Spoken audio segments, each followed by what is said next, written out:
երբ մտնես, ես ուղղակի ուշը միացել ես նախ պատմություն, թե ինչպես է ստացվում, կանցել նախապես տեղյակ էի պահել ու առասարակ ինչ են անում։ Ոչ, իհարկե տեղյակ չէին պահել, սա առավոտյան եկել են միանգամից դատարանի որոշումը ձեռքներին։ Ես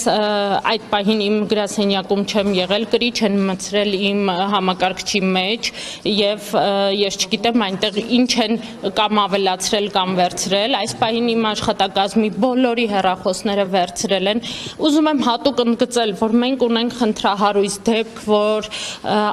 մեր լրագրողներից մեկը միակ կապի միջոցը իր ընտանիքի հետ այդ հեռախոսն է եւ այդ հեռախոսը իրանք ոչ մի կերպ թույլ չեն տալիս, որ այդ աղջիկը շփվի իր ընտանիքի անդամների հետ, իր մայրիկի հետ կոնկրետ,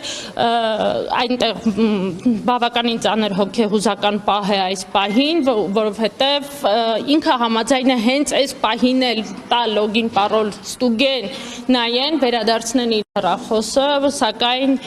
փաստորեն չեն տրամադրում։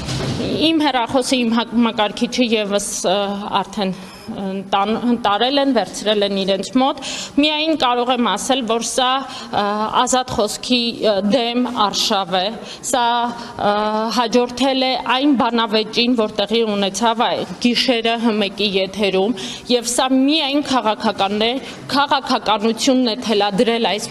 մեդիայի դեմ մեր այս արշավը, եւ Փաշինյանը,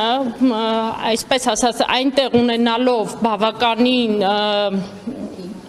անհաջողություններ, արդեն դուրս եկավ մեդիայի դեմ։ Մեկ տարի չկա, որ ձեր լրատվամիջոցը։ Այո, մենք դեռ մեկ տարի չկանք, բայց արդեն հասցրել ենք մեր ուրույնները ունենալ մեդիա դաշտում եւ այսպես ասած ոսկոր էինք ՔՊԱ-ական իշխանության կոկորդին, բայց փաստորեն ընտրություններից առաջ կասեցնում են, պարալիզացնում են մեր աշխատանքը, որովհետեւ տեսնում եք մենք ընտրություններին ընդառաջ ինչով ենք զբաղված, այնինչ մենք պետք է նախապատրաստվեինք լուսաբանումների։